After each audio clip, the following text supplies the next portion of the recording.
एक सेठ से लक्ष्मी जी रूठ गई। जाते हुए बोली, मैं यहां से जा रही हूं, अब मेरी जगह नुकसान आएगा, तैयार रहना, और अगर तुम जाते जाते मुझसे कुछ मांगना चाहते हो तो बोलो।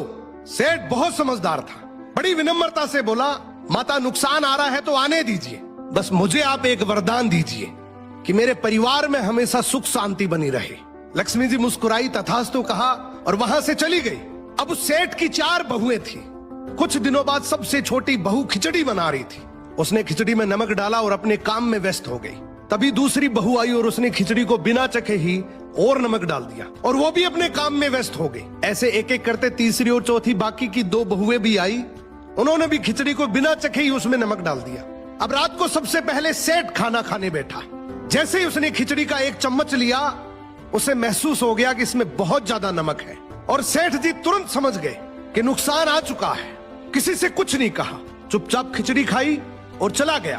अब सेठ के बाद खाना खाने की बारी आई सबसे बड़े बेटे की। बेटे ने खिचड़ी का 1 निवाला लिया। उसने परिवार वालों से पूछा, पिताजी ने खाना खा लिया? उन्होंने कुछ कहा? तो बाकी सबने जवाब दिया, हाँ पिताजी ने तो खाना खा लिया, लेकिन किसी से कुछ नहीं कहा। तो बड़े बेटे ने भी चुपचाप खिचड़ी खाई और चला गया। ऐसे ही करके परिवार के बाकी सारे सदस्य एक एक करके आए, अपने से पहले वालों के बारे में पूछा, कुछ नहीं कहा, चुपचाप खिचड़ी खाई और चले गए। अब रात को सेठ जी सो रहे थे, सपने में नुकसान आया और हाथ जोड़कर बोला, भाई मैं यहां से जा रहा हूं, मैं यहां नहीं रह सकता। तो सेठ जी ने पूछा, क्यों, क्या हो गया? नुकसान बोला, तुम सबने मिलकर 1 किलो नमक खा लिया, पर मजाल है कोई किसी पर नहीं चिल्लाया, किसी ने गुस्सा नहीं किया, सब शांत रहे। अब जिस परिवार में इतनी सुख शांति हो, आपस में इतना प्यार हो, वहां पर मैं नहीं रह सकता।